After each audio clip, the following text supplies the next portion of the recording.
Yes, good morning all of you. അപ്പോൾ first term examination തുടങ്ങാനായില്ലേ? അപ്പോൾ നിങ്ങളെല്ലാവരും വളരെയധികം ആശങ്കയിലായിരിക്കും. എന്താ വെച്ചാൽ ക്വസ്റ്റ്യൻ പാറ്റേൺ ഒക്കെ മാറിയിട്ടുണ്ട് അല്ലേ? അപ്പോൾ നമുക്ക് ഇന്ന് എത്തരത്തിലായിരിക്കും ക്വസ്റ്റ്യൻ വരിക എന്നതിനെക്കുറിച്ചൊന്ന് നോക്കാം. കഴിഞ്ഞ ക്ലാസ്സിൽ നമ്മൾ ഇതുവരെ പഠിച്ചിട്ടുണ്ട്. ഇതുവരെ മനുഷ്യരുടെ പൂർവികർ എന്ന വിഭാഗത്തിൽ ഹോമോസാപ്പിയൻസ് വരെ. അപ്പോൾ നമുക്ക് ഇവിടെ തന്നെ തുടങ്ങാം. ഈ ഏരിയയിൽ എങ്ങനെയായിരിക്കും നമുക്ക് ചോദ്യങ്ങൾ തരാം കേട്ടോ. അപ്പോൾ ഇവിടെ നമ്മളിപ്പോൾ സാധാരണ ക്വസ്റ്റ്യൻ പാറ്റേൺ എന്ന് പറയുന്നത്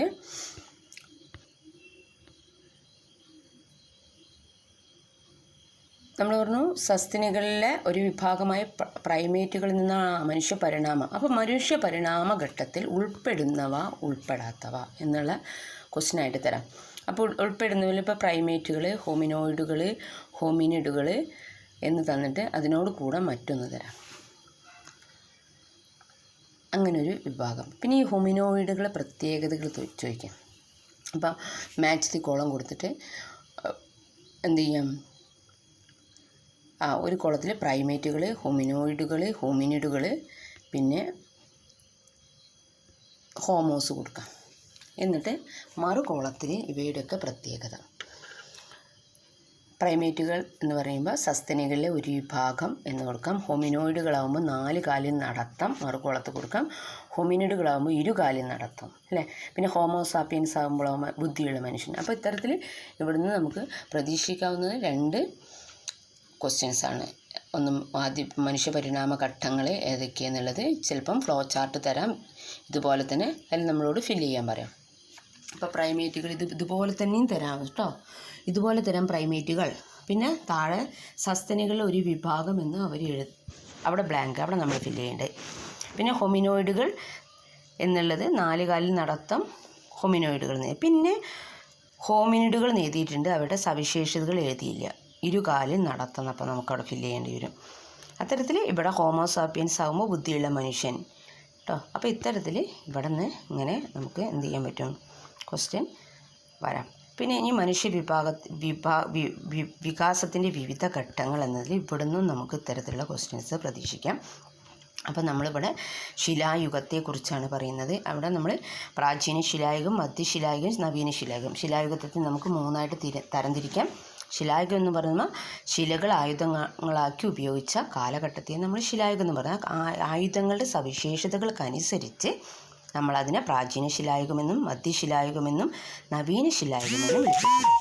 അതിൽ പ്രാചീന ശിലായുഗത്തിൻ്റെ സവിശേഷതകൾ ഇപ്പം ഇത് നമുക്ക് പറയാം. പ്രാചീന ശിലായുഗങ്ങളുടെ സവിശേഷതകൾ പെടുന്നവ എങ്ങനെ?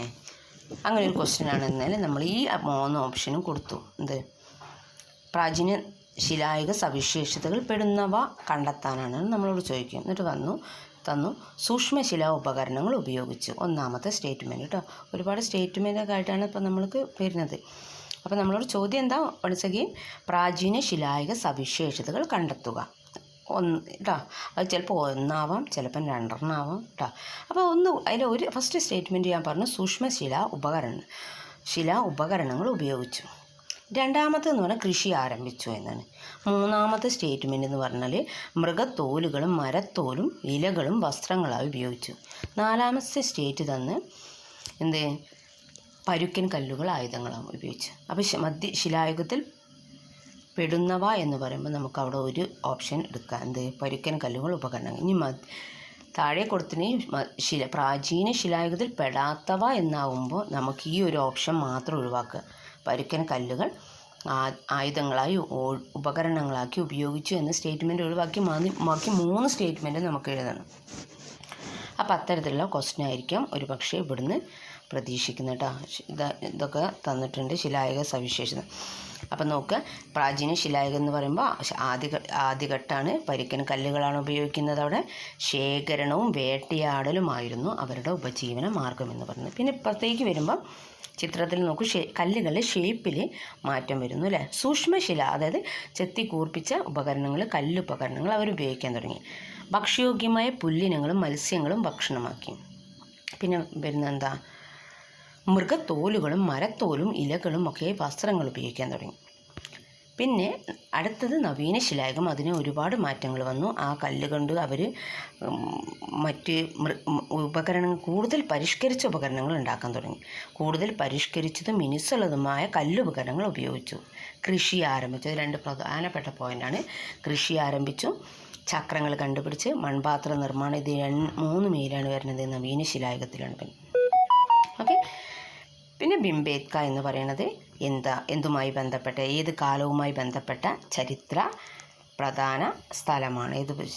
ഇതാണ്. അപ്പോൾ നമുക്ക് എന്താ നോക്കാം. ഭീംബേത്ക എന്ന് പറഞ്ഞ ഗുഹ ചിത്രം എവിടെയുള്ളത്? മധ്യപ്രദേശിലാണ് അല്ലേ. ശിലായുഗ മനുഷ്യർ അധിവസിക്കുന്ന ഇന്ത്യയിലെ ഒരു പ്രധാന ഗുഹാക്ഷേത്രമാണ് മധ്യപ്രദേശിലെ ഭീംബേത്ക. അപ്പോൾ മാച്ചത് കോളം എന്ന് പറഞ്ഞിട്ട് ഏതെങ്കിലും തന്നിട്ട് ഭീംബേത്ക അപ്പുറത്ത് മധ്യപ്രദേശ് എന്നൊക്കെ കൊടുക്കാം, നമുക്ക് പ്രതീക്ഷിക്കില്ല. അപ്പോൾ ഭീംബേത്ക ഗുഹ മധ്യപ്രദേശിലാണ്. പ്രാചീന മനുഷ്യരുടെ വിവിധ ജീവിത രീതികളെക്കുറിച്ച് ഇവിടുത്തെ ഗുഹാചിത്രങ്ങൾ നമ്മോട്. അപ്പം ഭീംബേത്ക ഗുഹ ഏത് കാലഘട്ടവുമായി ബന്ധപ്പെട്ടിരുന്നത്? എന്താണ്? പ്രാചീന ശിലായുഗ കാലഘട്ടവുമായി ബന്ധപ്പെട്ടിരുന്നതാണ്. അവിടുത്തെ ഗുഹാചിത്രങ്ങളിലെ ചിത്രങ്ങളാണ് അതിൽ പ്രധാനപ്പെട്ടത്. ഓക്കെ. ഇനി കൃഷിയുടെ ആരംഭവും സ്ഥിരവാസവും. അങ്ങനെ ശിലകളൊക്കെ ആരംഭിച്ചു, ശിലകളൊക്കെ കൊണ്ട് ഉപയോഗിച്ചു, അവരുടെ ആയുധങ്ങളാക്കി അങ്ങനെ കൃഷി ആരംഭിക്കുന്നത് നവീന കാലഘട്ടത്തിലാണ്. അപ്പോൾ മുൻപൊരു ചോദ്യം ചോദിക്കും നമുക്ക്, കൃഷി ആരംഭിച്ച കാലഘട്ടം ഏതാണ്? നവീന ശിലായുഗമാണ്. അങ്ങനെ കൃഷിയുടെ ആരംഭം നവീന ശിലായുഗത്തിൽ കൃഷി ചെയ്യാൻ ആരംഭിച്ച മനുഷ്യർക്ക് കൃഷിയിടങ്ങൾക്ക് സ്ഥിരമായി താമസം അനിവാര്യമായി വന്നു. കൃഷി പരിപാലിക്കുന്നതും കൃഷിയിടങ്ങളെ വന്യജീവികളിൽ നിന്ന് സംരക്ഷിക്കാനും ഒക്കെയായിട്ടാണ് അവർ അവിടെ താമസിച്ച്. ഇനി അവർ താമസിച്ചപ്പോൾ അവരുടെ ജീവിതത്തിലുണ്ടായ മാറ്റങ്ങൾ എന്തൊക്കെയാണ് എന്ന് നമ്മളോട് ചോദിക്കാം. അങ്ങനെ ഒരു ചോദ്യം ചോദിക്കുകയാണെങ്കിൽ നമുക്കിതുപോലെ തന്നെ എന്താണ്, കൃഷിയും മനുഷ്യ ജീവിതവും അതിൽ പെടുന്നവ ചോദിക്കാം, പെടാത്തവ ചോദിക്കാം. അല്ലെങ്കിൽ ഇങ്ങനെ ചോദിക്കാം, കൃഷി ആരംഭിച്ചോടെ പ്രാചീന മനുഷ്യരുടെ ജീവിതത്തിലുണ്ടായ മാറ്റങ്ങൾ എന്തെല്ലാം എന്ന് ചോദിക്കാം. ഒരു സ്ഥിരമായിട്ടൊരു സ്ഥലത്ത് താമസിക്കാൻ തുടങ്ങി. പിന്നെയോ ജനങ്ങൾ തമ്മിൽ കൂടുതലൊരു ഇടപെടൽ വന്ന ഒരു സാമൂഹിക ജീവിതത്തിന് അവർ തുടക്കം കുറിച്ചു കേട്ടോ. അപ്പോൾ കൃഷി ആരംഭിച്ചപ്പോൾ അവരെന്ത് ചെയ്തു? സ്ഥിരമായി താമസിക്കാൻ തുടങ്ങി.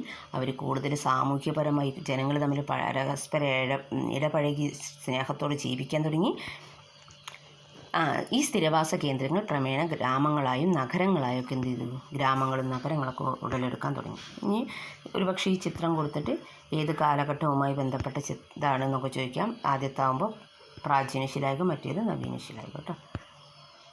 പിന്നെ നമ്മൾ വരുന്നത് ഇനി വെങ്കല യുഗത്തിൽ ഇതാണ്. ഇപ്പോൾ മനുഷ്യൻ ആദ്യം ഉപയോഗിച്ച ലോഹം എന്ന് പറഞ്ഞത് ഏതാണ്? ചെമ്പാണ് അല്ലേ. അങ്ങനെ ചെമ്പായിരുന്നു മനുഷ്യൻ ആദ്യം ഉപയോഗിച്ച ലോഹങ്ങൾ കൊണ്ട് ആയുധങ്ങളും ഉപകരണങ്ങളും നിർമ്മിച്ച കാലഘട്ടത്തെയാണ് നമ്മൾ ലോഹയുഗം എന്ന് പറയുന്നത്. മണ്ണ് ഉഴുതു മറിക്കാനും മരങ്ങൾ മുറിച്ചു മാറ്റാനുമൊക്കെ കാഠിന്യവും ഉറപ്പും കുറഞ്ഞ ചെമ്പിന് കുറവായതിനാൽ പുതിയ തരത്തിലുള്ള ആയുധങ്ങൾ കണ്ടെത്താൻ വേണ്ടി അവർ ശ്രമിച്ചു. അങ്ങനെയാണ് അവർ ചെമ്പിൻ്റെ കൂടെ ഈയം ചേർത്ത് പുതിയൊരു രൂപം കണ്ടെത്തുകയാണ്, പുതിയൊരു മെറ്റൽ രൂപം കണ്ടെത്തുകയാണ്. അതിന് നമ്മൾ വെങ്കലം എന്ന് പറയുന്നു അല്ലേ. അപ്പോൾ വെങ്കല യുഗം എന്ന് പറഞ്ഞാൽ എന്താണെന്നാണ് നമുക്കിവിടെ ചോദിക്കുന്നത്. വെങ്കലം കൊണ്ടുള്ള ആയുധങ്ങളും ഉപകരണങ്ങളും ഉപയോഗിച്ച കാലഘട്ടത്തെ നമ്മൾ എന്ത് പറയുക? വെങ്കല യുഗം എന്ന് പറയാം. അപ്പോൾ നമുക്ക് അവിടെയും ഒരുപാട് മാറ്റങ്ങളുണ്ട് അല്ലേ. ആദ്യം കല്ലുകൊണ്ടുണ്ടാക്കുന്ന ഉപകരണങ്ങളിൽ നിന്ന് ഒരുപാട് വ്യത്യസ്തമായ മാറ്റങ്ങൾ മനുഷ്യ ജീവിതത്തിൽ വെങ്കലം കൊണ്ടുള്ള ഉപകരണങ്ങൾ ഉപയോഗിച്ചപ്പോൾ ഉണ്ടായി. അപ്പോൾ എന്തൊക്കെയാണത്? വെങ്കലത്തിൻ്റെ ഉപയോഗം മനുഷ്യ ജീവിതത്തിലുണ്ടായ മാറ്റങ്ങൾ എന്തൊക്കെയാ എന്ന് ചോദിച്ചാൽ നമ്മൾ എന്തൊക്കെയാണ് പറയുക? വെങ്കലം കൊണ്ടുള്ള ഉപകരണങ്ങൾ കൃഷി ഇടങ്ങൾ വ്യാപിക്കുന്നതിന് അത് കൃഷി വർദ്ധിപ്പിക്കാൻ സഹായിച്ചു അല്ലേ. കൃഷി കൂടുതലായിട്ട് അവർക്ക് എളുപ്പത്തിൽ ഇപ്പം നിലം ഉഴുതു മറിക്കാനൊക്കെ പെട്ടെന്ന് കഴിഞ്ഞു.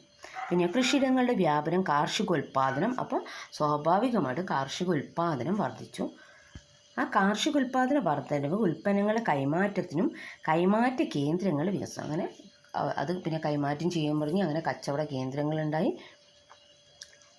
ഈ കച്ചവട കേന്ദ്രങ്ങൾ പിന്നീട് എന്തായി മാറി? നഗരങ്ങൾ ആയി മാറി. അപ്പോൾ എന്താണ്? ആദ്യം വെങ്കലം ഉപയോഗിച്ചു, കൃഷി കൂടുതൽ വികസനം പ്രാപിച്ചു. അപ്പോൾ അവർ അത് എന്ത് ചെയ്യാൻ തുടങ്ങി? വിൽക്കാൻ തുടങ്ങി അല്ലേ. കാർഷികോൽപ്പന്നങ്ങൾ വർധനവ് അവർ അതിന് കാർഷിക വിനിമയം കാർഷികോൽപ്പന്ന വർധനവ് ഉൽപ്പന്നങ്ങളുടെ കൈമാറ്റത്തിലേക്ക് എത്തിച്ചു. കൈമാറ്റം വന്നപ്പോൾ അത് കൈമാറ്റ കേന്ദ്രങ്ങൾ, കച്ചവട സ്ഥലങ്ങൾ വന്നു. അത് പിന്നീട് നഗരങ്ങളായി മാറി അല്ലേ.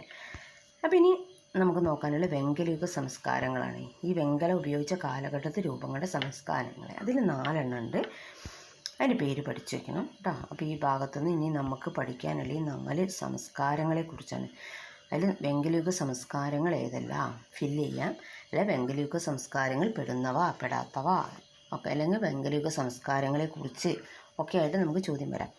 അപ്പം 4 വെങ്കലയുഗ സംസ്കാരം. ഒന്ന് മെസോപ്പൊട്ടോമിയ സംസ്കാരം, ഈജിപ്ഷ്യൻ സംസ്കാരം, ചൈനീസ് സംസ്കാരം, ഹരപ്പൻ സംസ്കാരം. ഓക്കെ ആണല്ലോ. അപ്പം ഇത്രയും കാര്യങ്ങളാണ്. അപ്പോൾ എക്സാം ഓറിയൻറ്റഡ് ആയിട്ട് പഠിച്ചു പോവുക. ഓക്കെ, ബാക്കി നമുക്ക് എന്ത് ചെയ്യാം, അടുത്ത ക്ലാസ്സിൽ നോക്കാം കേട്ടോ.